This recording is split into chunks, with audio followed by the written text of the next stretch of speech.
Point out that with us are many family members of citizens who were subject to human radiation experiment and some of the advocates who represent them. Their presence signifies that this administration's commitment to meeting our obligations of power, our willingness to share information, to respect the right of people to know the facts, the responsibility to limit secrecy, and that which is truly essential, and that is to make those who were wronged and harmed whole.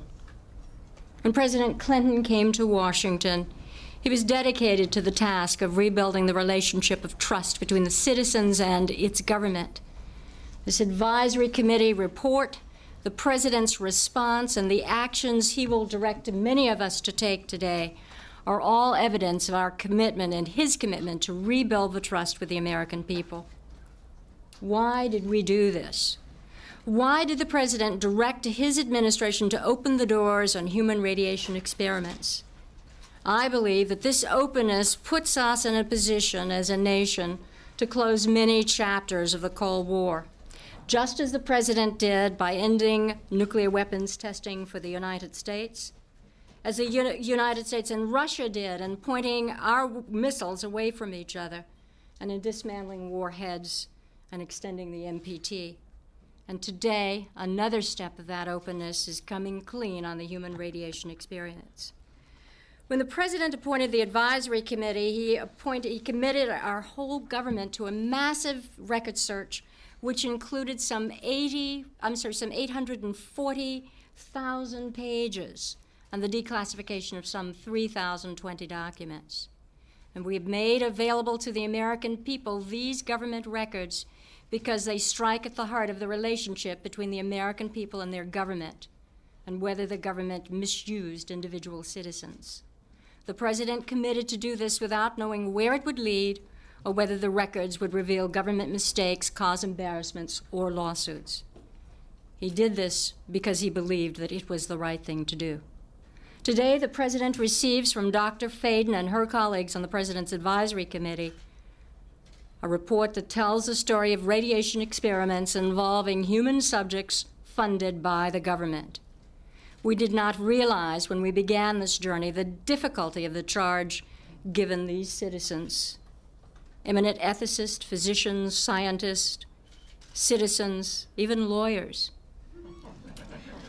For the past 18 months, the advisory committee members and their staff have devoted much of their lives to this investigation. They sacrificed their weekends, their vacations, and late hours. And in the end, for the committee, their actual working days to review the documents going back for decades. Today, they give us their best judgment as to whether persons were wronged. The nation owes to them, to their families, and to all the staffs that have worked on this issue, the generous gratitude for their public service, and most importantly, for the recommendations which the President will receive shortly. And most of all, we owe a gracious thanks to the family members who are here. Dr. Fadin.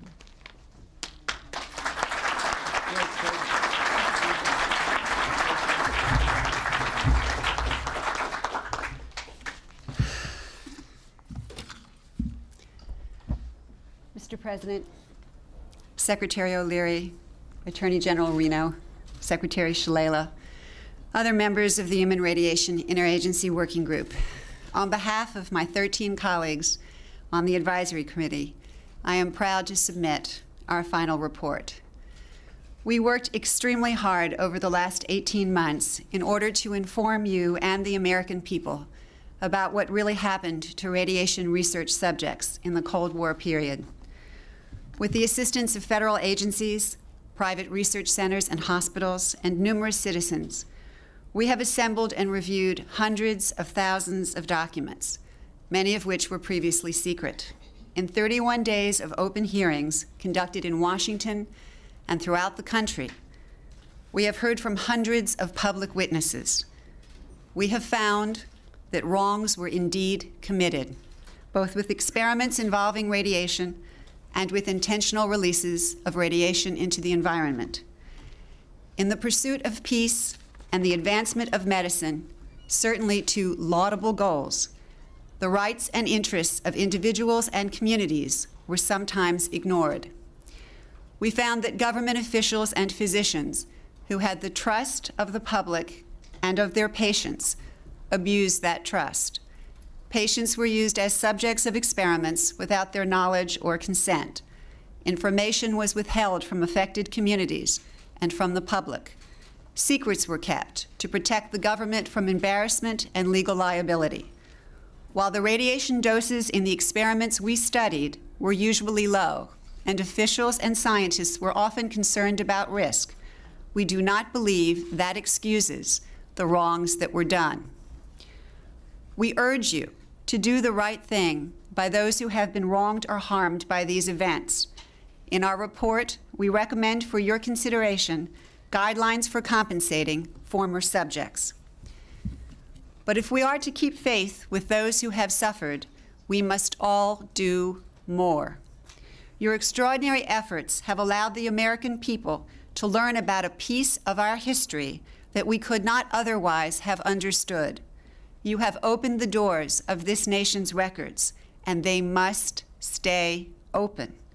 You have recognized the price of secrecy in research for what it is, a legacy of cynicism and a legacy of distrust. If we are to keep faith with those who have suffered, we must do everything possible to guarantee that what happened to them never happens again. The committee learned that research safeguards have come a long way since the Second World War. Americans can and should feel much more secure about medical research today, but the system remains imperfect. I urge you to carefully review the committee's findings and recommendations. Both the government and research institutions must do all they can to protect our fellow citizens. If this committee's work is to mean anything, it has to be that 50 years from now, there does not have to be another presidential committee charged with investigating allegations of abuses of human subjects. There should never be another such advisory committee. Information must not be concealed again from people in their own time, so that it takes 2 generations for the truth to come out. Mr. President, your leadership in this area has been indispensable. Without your willingness to open government files to our scrutiny, our work would have been totally impossible. We could not have done it. Your staff, your cabinet and agency heads and their staffs have been supportive at every turn. We have had every request met, but always with great respect for our independence. You've set a new standard for open government in an area that has been largely secret for 50 years. We on the committee are both honored and grateful that you have taken our work so seriously. I hope that we have met the challenge that you put before us 18 months ago. On behalf of the committee and of our staff, thank you for this extraordinary opportunity to serve our nation. It has been a true privilege.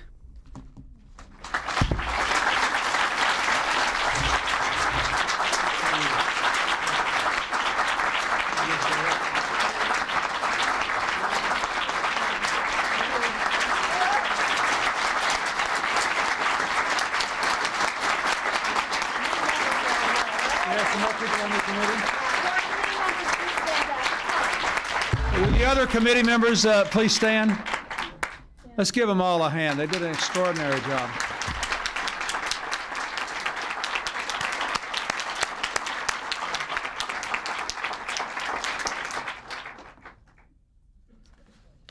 Let me begin with a simple thank you to everyone who participated in this extraordinary project and to everyone who supported them.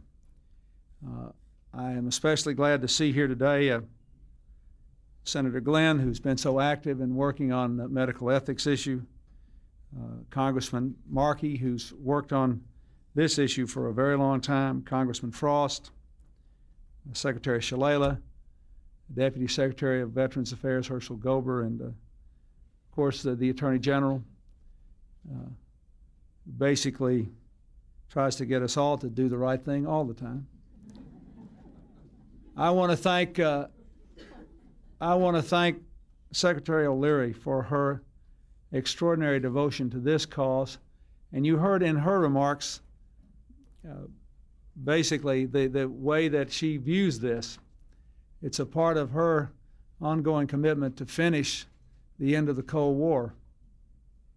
And perhaps no energy secretary has ever done as much as she has to be an advocate, whether it is for continued reforms within the Energy Department or her outspoken endorsement of the strongest possible commitment on the part of the United States to a comprehensive test ban treaty, which I believe we will achieve next year in no small measure thanks to the support of the Secretary of Energy. And of course, I want to thank Dr. Ruth Fayden for her extraordinary commitment of about a year and a half of her life to this unusual but important task. And all of you who served on the committee, I remember the first time we put this committee together, I looked, I said, that's a pretty distinguished outfit. I wish I could give them 5 or 6 jobs to do. I'll expect you back next Monday, and then we'll. I do thank you so much for the work you have done. Let me tell you that just as this is an important part of the efforts that Secretary O'Leary outlined, I saw this committee as an indispensable part of our effort to restore the confidence of the American people in the integrity of their government. All of these political reform issues, to me, are integrated.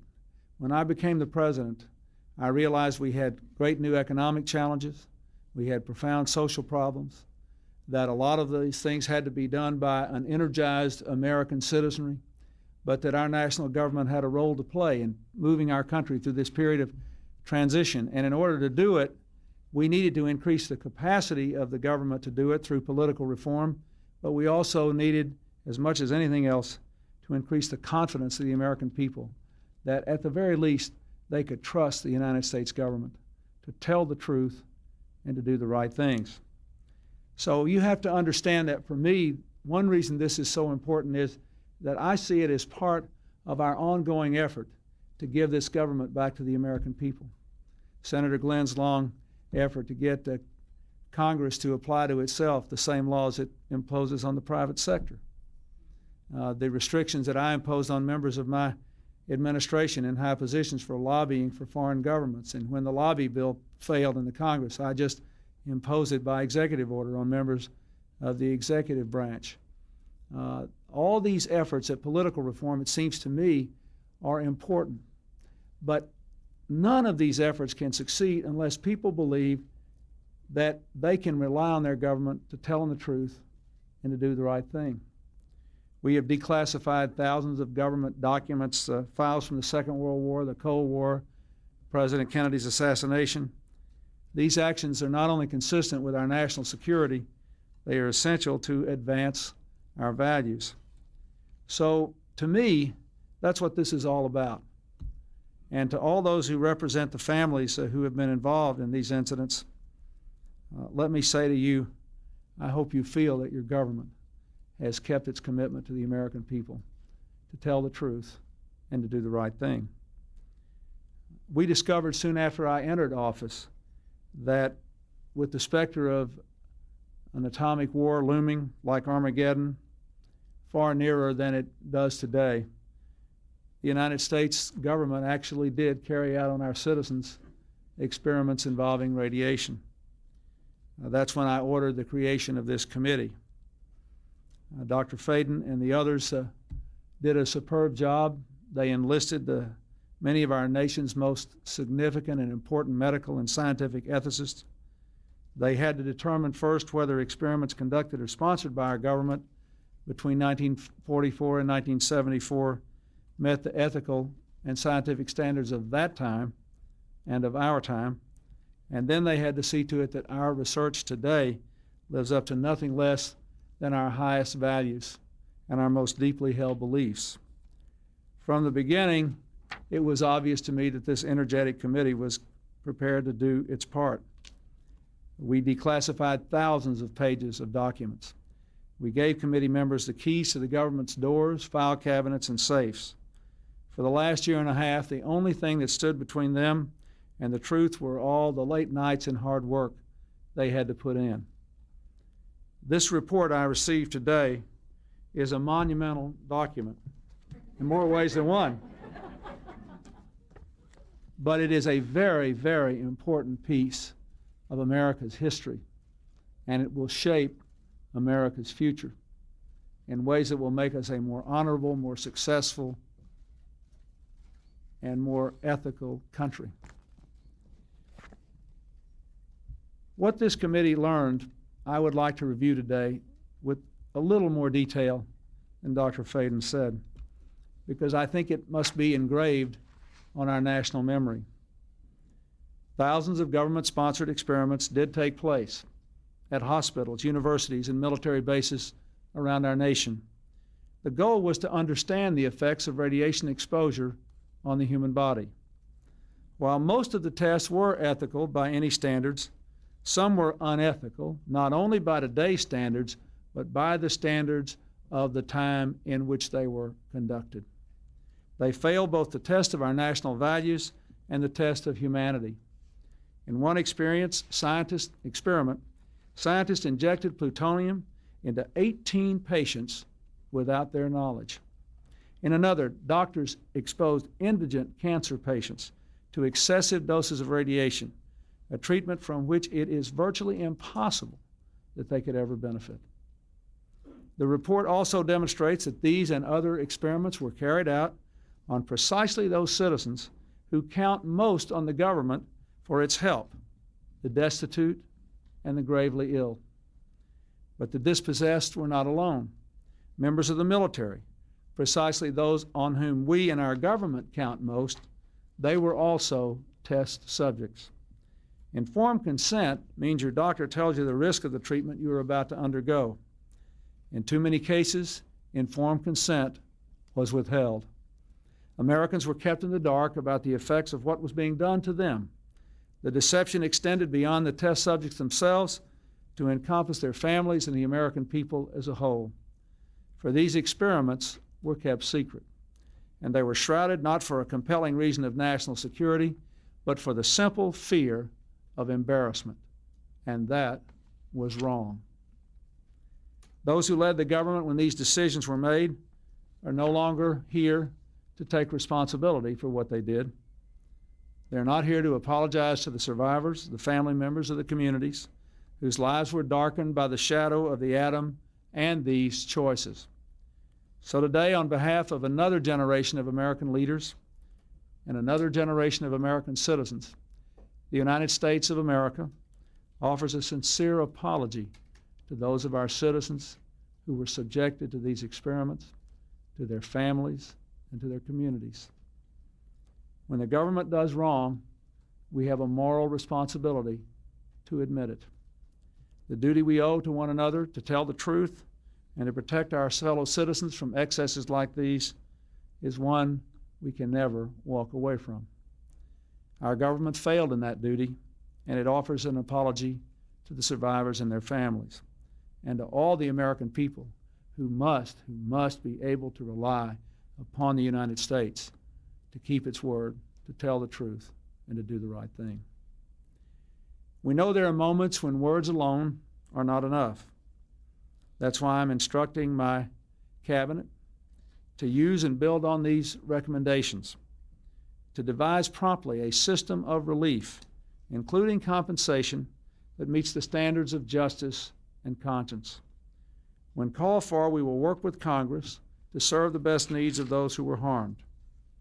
Make no mistake, as the committee report says, there are circumstances where compensation is appropriate as a matter of ethics and principle. I am committed to seeing to it that the United States of America lives up to its responsibility. Our greatness is measured not only in how we so frequently do right, but also how we act when we know we've done the wrong thing, how we confront our mistakes, make our apologies, and take action.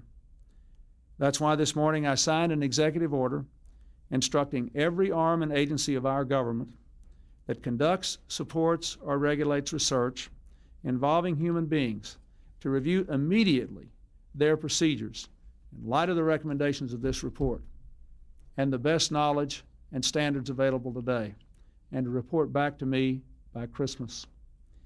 I've also created a Bioethics Advisory Commission to supervise the process, to watch over all such research, and to see to it that never again do we stray from the basic values of protecting our people and being straight with them. The report I received today will not be left on a shelf to gather dust. Every one of its pages offers a lesson, and every lesson will be learned from these good people who put 1.5 years of their lives into the effort to set America straight. Medical and scientific progress depends upon learning about people's responses to new medicines, to new cutting-edge treatments. Without this kind of research, our children would still be dying from polio and other killers. Without responsible radiation research, we wouldn't be making the progress we are in the war on cancer. We have to continue to research, but there is a right way and a wrong way to do it. There are local citizens review boards.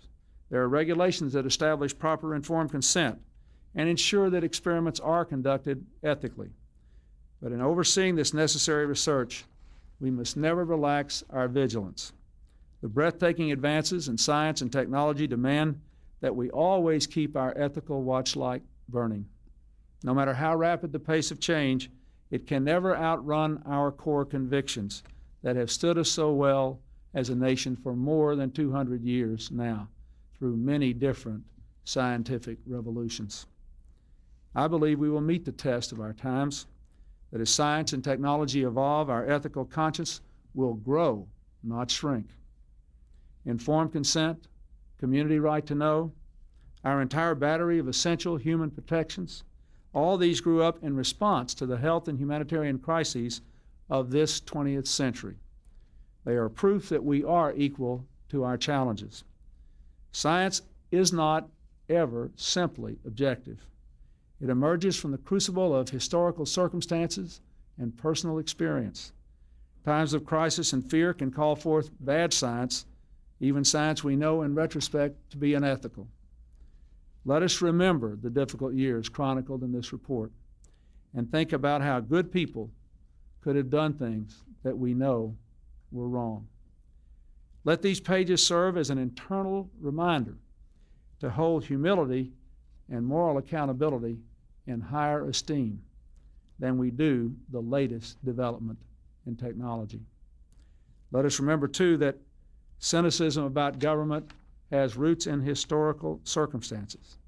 Because of stonewallings and evasions in the past, times when a family member or a neighbor suffered an injustice and had nowhere to turn and couldn't even get the facts, some Americans lost faith in the promise of our democracy. Government was very powerful, but very far away and not trusted to be ethical.